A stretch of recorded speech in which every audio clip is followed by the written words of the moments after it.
Harka fuunee kam jirtu kabajamtoota daawwattoota JMN amma immoo dabareen kana nuti oduu galgala kanaa kan isinitti wanisanii cannaqaatii akka xumuraatti nu waliin tura. Ministeerri Turizimii Ji'oopaarkii fi Ji'ooturizimii Finfinneetti gaggeeffamuuf akka jedhu beeksise. Siyoon Gurmuu dabalata qabdi. Biyyoonni baha Afrikaa irratti kan hirmaatan workshoppiin Ji'oopaarkii fi Ji'ooturizimii magaalaa Finfinneetti akka gaggeeffamu ibsame. Workshoppichi mata duree gahee Ji'oopaarkii fi Ji'ooturizimii misooma waraaf qabu jedhuun caamsaa 4 hanga 5 bara 2017 magaalaa Finfinneetti kan gaggeeffamu ta'uu Ministeerri Turizimii beeksiseera. Ministeera Turizimii Aadde Salaamaawit Kaasaa kaayyoon workshoppichaa hubannoo qaamolee qooda fudhattoota guddisuu fi dandeettii isaanii cimsuuf Itoophiyaa dabalatee biyyoota baha Afrikaa piroojeektii Ji'oopaarkii eegalchiisuuf dadammaqina uumuu ta'uu ibsaniiru. Mootummoota gamtoomaniitiin dhaabbanni barnoota saayinsii fi aadaa yuuneskoon biyyoota 50 keessaa Ji'oopaarkii idil addunyaa 229 galmeessuun eegumsa taasisuu fi jiraachuu kaasanii kanneen keessaa Afrikaa keessaa kan galmaan 2 qofa ta'uu dubbataniiru. Workshoppicha kana irratti qaamoleen qooda fudhattoota Itoophiyaa, Jibuutii, Keeniyaa, Taanzaaniyaa, Ruwaandaa fi Ugaandaarraa walitti baba'an 100 ol kan hirmaachisu ta'uu eeraniiru. Hirmaattonni Ji'oopaarkii akkamiin hundeessuu fi bulchuu akka danda'an walitti hidhamiinsa Ji'oopaarkii fi Ji'ooturizimii irratti leenjii kan argatan ta'uunis ibsameera. Ministeerri Aadaa fi Ispoortii Aadde Shawwit Shaanqaa duudhaa afaanii fi aadaalee dilbii sabaaf sablammootaa guddisuuf hojjechaa jirra jedhan. Afaanii fi aadaalee dilbii sabootaaf sablammootaa guddisuuf hojjetamaa akka jiru Ministeerri Aadaa fi Ispoortii Aadde Shawwit Shaanqaa ibsanii jiru. Ministeerichi qorannoowwanii fi hammaatoowwan seera afaanii fi gargaaran aadaa sabaa fi sablammootaa fi uummattoota egereef misoomsuuf waliigaltee biyyaalessaa gabbisuuf gargaaran irratti qooda fudhattoota waliin Adaamaatti mari'achaa jira jedhame.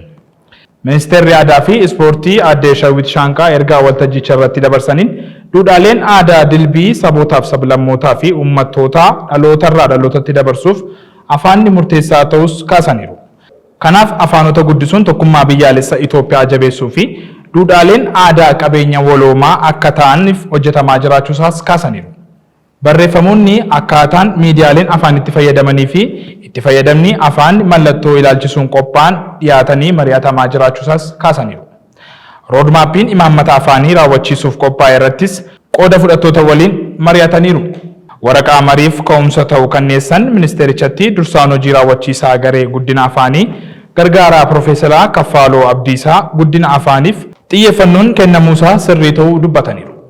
Itti fayyadamni afaanii moggaasuu afaanii fi loqoda wal simsiisuuf ga'umsa hiikoo fi turjumaana beekumsaa fi sadarkaa kennuu kan jedhus xiyyeeffannoo imaammata afaanii akka ta'an ibsaniiru.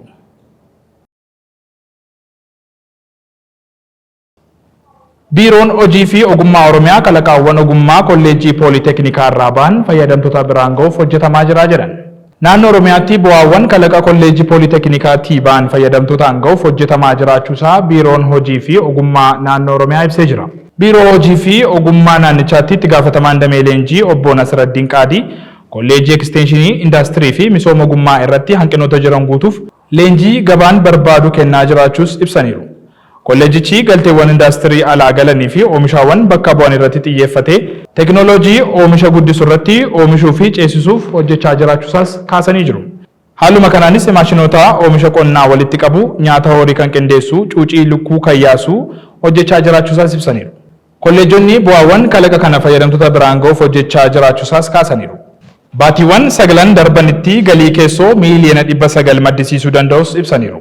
Kolleejjii Pooliteknikii Adaamaatti barataan sadarkaa 4ffaa kan ta'e Misbaa'ummaa akka ibsetti oomishaa fi oomishtummaa qonnaa guddisuu fi maashinii sanyii facaasuu hojjechuusaa dubbatee jira. Maashinichi humna ibsaa malee qotiyyoo fayyadamuun sanyii sararaan facaasuu kan dandeessisu ta'uusaa himee jira. Kolleejjii Pooliteknikaa Shaashamanneetti ammoo barataa Awwal Haimad gama isaatiin konkolaataa manaa kalaquun hojjechuu isaa ibsee jira. Konkolaataan inni kalaqaan hojjetee boba'aa kan qusatuu fi meeshaa naannawaa isaatti argameen hojjechuu ibsuun boba'aa leetirii tokkoon kiiloomeetira 30 deemuu kan danda'u ta'uusaas ibsee jira. Deeggarsa mootummaa fi qooda fudhattoota irraa yoo argate immoo oomisha isaa babal'isuu fi gabaaf dhiyeessuuf fedhii qabaachuu ibsuun konkolaatichi anniisaa aduu fi elektirikiitiinis hojjechuu akka dandeessisu ta'uusaas dubbatee jira. Hooggantoonni poolisii Itoophiyaa fi Iraan waliigaltee tumsa tikaa fi odeeffannoo irratti mallatteessan. Dabalatee oduu kana lammii siree kattanutti dhiyeessa. Itoophiyaa fi Iraan waliigaltee wal hubannoo dhaabbilee poolisii biyyoota lameenii jidduutti tumsi uumamuu dandeessisu mallatteessuu beeksisanii jiran. Waliigalteen tunis magaalaa Finfinneetti mallattoo yoo ta'u, waliigalteen mallattoo tun yakka daangaa ce'an ittisuu fi odeeffannoo tikaa waliif qoodu akkasumallee leenjii fi muuxannoo wal jijjiiruun dandeettii guddisuuf kan kaayyeffate ta'uu poolisiin federaalawaa Itoophiyaadhaa beeksisee jira. Waliigaltee tana kan mallatteessan Komishinara Jeneraala Poolisii Federaalawaa Itoophiyaadhaa Damballash Gabra Mikaa'elii fi gita isaanii Iraan Birgeed Jeneraal Ahmad Raazaaradaan ta'uunis ibsamee jira. Sanadni waliigaltee tanaa bu'uura waliigaltichaatiin yeroo yerootti hordoffiin irratti godhamuun hojiirra kan oolu ta'uu poolisiin federaalawaa ibsee jira. Baatii bitooteessaa bara kanaa Komishinar Jeneraal Damballash jila qorataa olaanaa Foransiikii Poolisii Duubaay Leetinaal Koloneel Abdullaahi Mohammadiin durfamu wajjin mari'achuu isaaniitis kan yaadatamuu fi walgahiin waajjira muummee poolisii federaalaatti ta'amu kun qorannoo yakkaa irratti tumsa cimsuu irratti xiyyeeffate ta'uunis ibsamee jira.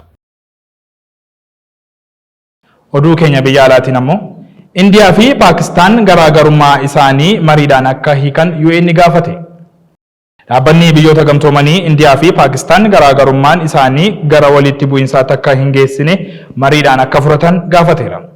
Barreessaa olaanaa dhaabbata biyyoota gamtoomanii kan ta'e Antonio Guterres biyyoonni lamaan garaagarummaa isaanii dhiphisuuf hariiroo dippiloomaasiitiin furmaata fiduu akka qaban gaafatee jira. Biyyoonni lamaanuu waraana filannoo godhachuu akka hin qabne gochuudhaan dogoggora seenaa akka hin raawwannes gaafatee jira. Guyyoota 10 dura gocha shororkeessummaa Indiyaa Pahagaamitti raawwatame namoota siviilii 25 ol galaafates balaaleffachuudhaan warreen gocha kana raawwatan seeraan akka gaafataman Antonio Guterres gaafataniiru. Dhaabbanni biyyoota gamtoomanii biyyoota lamaan gidduutti nagaa buusuuf tattaaffii godhamu deeggaruuf qophii ta'uusaas mirkaneessee jira. Egaan kabajamtoota daawwattoota JMN oduu nuti galgala kanaaf qabanne kan hangamaa ture qophiilee afaan waliin turtii gaarii.